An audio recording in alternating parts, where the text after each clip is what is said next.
Ja, her vil jeg gerne vise lidt om, hvordan vi bruger sinus, cosinus og tangents i retvinklede trekanter, som vi lige har fået bevis for her før. Og vi har de samme formler, som vi benytter os af, når vi skal finde både sider og vinkler i de retvinklede trekanter. Og vi har en vilkårlig trekant her, hvor vi kender en side. Vi kender siden A, den er lige med 6, og vi kender vinklen B, som er lige med 49. Og jeg vil starte med at finde siden C, hvor jeg tager udgangspunkt i vinkel B. Og derfor så vil jeg gerne bruge cosinus. Så jeg skriver her, cosinus til vores vinkel, som er 49, er lige med 6, som er den husliggende katete, divideret med hyp, som vi jo ikke kender. Det er siden C, vi gerne vil finde. Derefter vil jeg gerne have cosinus til 49 og 6 over på den samme side, men det kræver, at jeg er nødt til at tage hyp over her til cosinus først. Så jeg skriver således.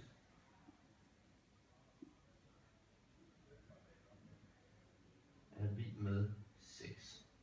Nu kan jeg så endelig få divideret cosinus til 49 over på den her side, og derfor hedder den cosinus til 49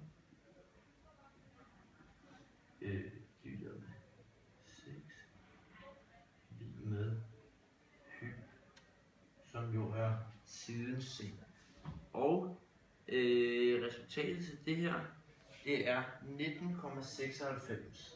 Og det giver også mening, eftersom at vores side C skal være vores længste side, da det er hypotenusen. Ja. Nu fandt vi siden C, som vi fandt ud af var 19,96. Men det er ikke nok, for vi vil gerne finde alle sider og alle vinkler i den her retvinklede trekant. Derfor vil vi gerne finde, lad os sige, siden B nu. Og så kan vi kigge herover på vores formelliste og se, hvad for en kan vi bruge af de her tre formler. Og hvis vi igen tager udgangspunkt i vinkel B, som vi da godt kan gøre, så kan vi bruge vores tangents til vinkel B. Der er lige med den modstående, som er siden, vi skal finde, divideret med den husliggende, som vi allerede kender. Den er 6, som vi også benyttede os af før. Derfor siger vi simpelthen tangents til 49, som er vores vinkel B, er lige med divideret med 6, som er vores hus. Og igen vil vi gerne have omformet det her, så vi kan få skrevet tangents divideret med 6 er lige med mod. Og derfor skal vi lige igennem et led først.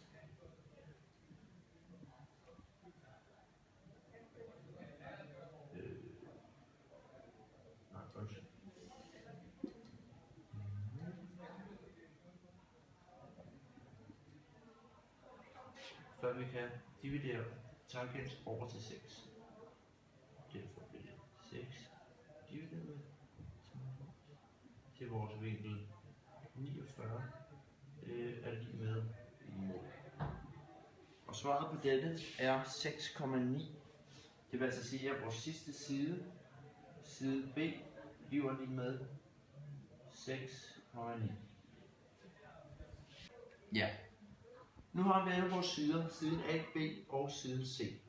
Nu skal vi finde de resterende vinkler. Og som vi kan se her, så har vi en vinkel C, som er her. Og den kender vi, for den er retvinklet. Derfor ved vi, at den her vinkel, den er lige med 90 grader. Og for så at finde den sidste vinkel her, så kunne vi gøre det på en nem måde. Vi ved, at vinkel som min trekant skal blive 180. Derfor finder vi bare 180 minus 90 minus 49, som er lige med 41. Det er altså vinkel A, der er 41. Men hvis vi lige skulle prøve at se, om vi kan bruge en formel til at finde vores sidste vinkel, så kan vi bruge vores tangents, for nu kender vi kender alle siderne, men hvis vi tager udgangspunkt i vinkel A, så kender vi modstående katete, som er siden A, og vi kender den husliggende, som er side B. Derfor kan vi sige tangent til vinklen, som er ukendt, så derfor kan vi ikke skrive tangent er lige med den modstående, som er 6, divideret med den hosliggende katete, som er 6,9. Og svaret på dette er 0,8695. Lad os bare skrive sådan. Man skal rigtig have alle decimalerne med, men nu skriver vi det lige sådan. 0,8695.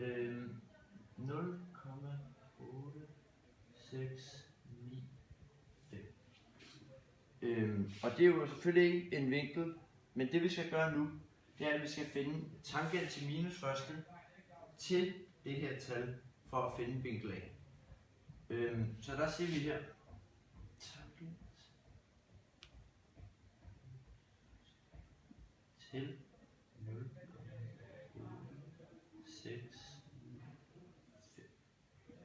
Og ud fra det skulle vi gerne finde en vinkel, og det har vi også gjort. Og den stemmer overens med den vi fandt hernede, eller lige før, vil jeg sige 180 minus 90 minus 49. Det giver nemlig også 41 grader. Derfor er vinkel A 41 grader. Det kan vi skrive hernede. Og dermed har vi altså benyttet os af sinus, cosinus og tangent til at finde alle sider og vinkler i en retvinklet trekant. Ja, nu er vi så kommet hertil, hvor vi gerne vil vise, hvordan man bruger cosinusrelationerne. Jeg vil starte med at fortælle jer lidt om, hvordan man kan finde en vinkel i en trekant, i en vilkårlig trekant, hvor du ikke kender nogen af vinklerne. Som vi kan se på den her trekant, kender vi alle siderne, men alle vinkler er ukendte.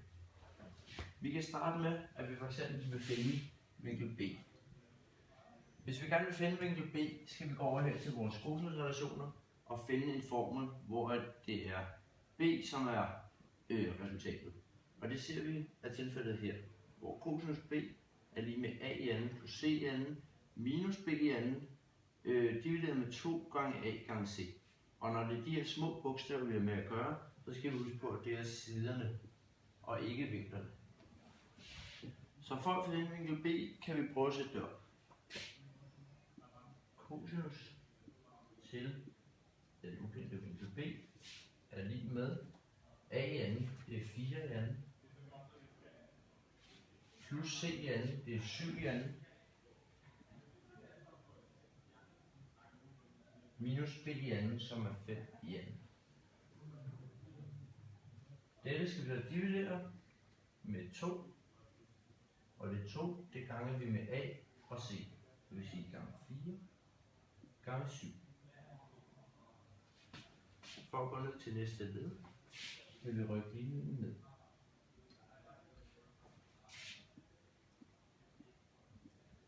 Og den her stadig cosinus til B, for vi har ikke fundet ud af, hvad B er endnu. Det her kommer til at hedde 40. Det vil sige, cosinus til B er lige med 40. Og det bliver divideret med det her, som bliver 56.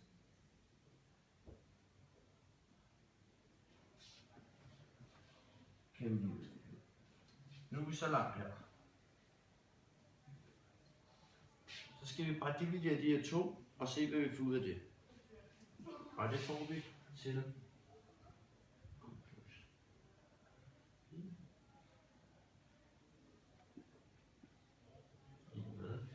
0,714.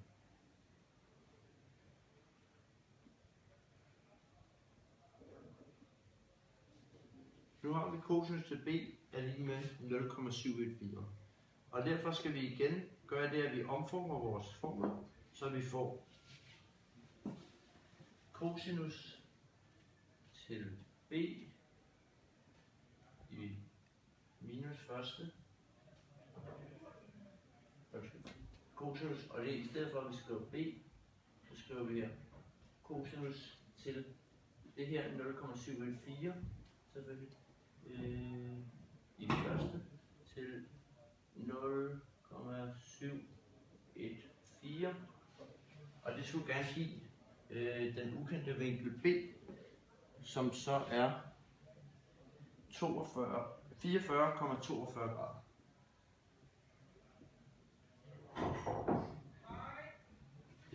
afgøre, at den her vinkel har vi nu fundet ud af ved hjælp af vores kosinusrelationer er 44,42 grader. Yes. Jeg vil fortælle lidt om Pythagoras, når man beregner sider i trekanter, i retvinkede trekanter. Pythagoras, det kan kun bruges i retvinkede trekanter, det skal man altid huske. Og Pythagoras, den som står her, det er AN plus BN er lige med CN. Og hvis du ser på vores trekant, der har vi siden A og siden C, men vi har ikke siden B, og det er det, vi skal finde. Og her der kan vi bruge Pythagoras ved at finde siden B. Og så skal vi bare sætte ind i vores formel, men vores formel den hedder AN plus BN er lige med CN, men her der mangler vi jo B, så når vi ser omformen den, så det hedder AN minus CN er lige med BN. Og så kan jeg bare sætte vores tal ind, som jeg allerede gætter. 5n minus 9n er lige med BN. Og det giver 56. Men vi er ikke helt færdige nu. Nu skal vi nemlig tage kvadratroden af 56 for at finde siden B.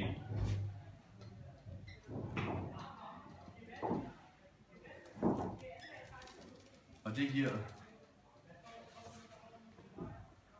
7,4. Så det vil sige, at siden B den er 7,4. Det kan vi skrive herovre i vores trekant. 7,4. Ved brug af sinusrelationerne i vilkårlige trekanter har vi følgende formler. Skal man finde vinkler, så det er vigtigt at huske, at vinklen skal stå øverst. Skal man finde sider, så skal siden stå øverst. Så her skal vi finde siden C, og vi har et par. Vi har A-parret, og vi kender vinklen C, så derfor kan vi sætte A op mod C. Så det vi gør, det er, at vi siger A er lige med.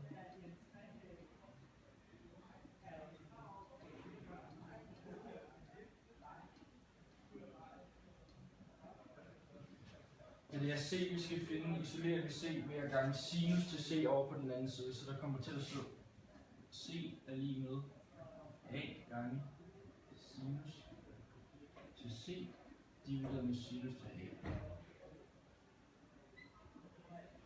Og så sætter vi bare ind i vores form.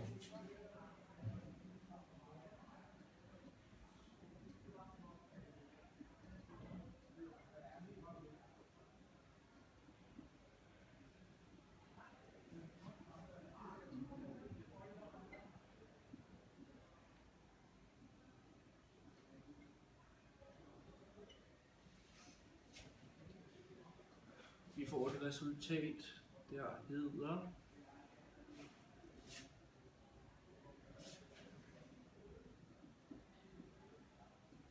12,02.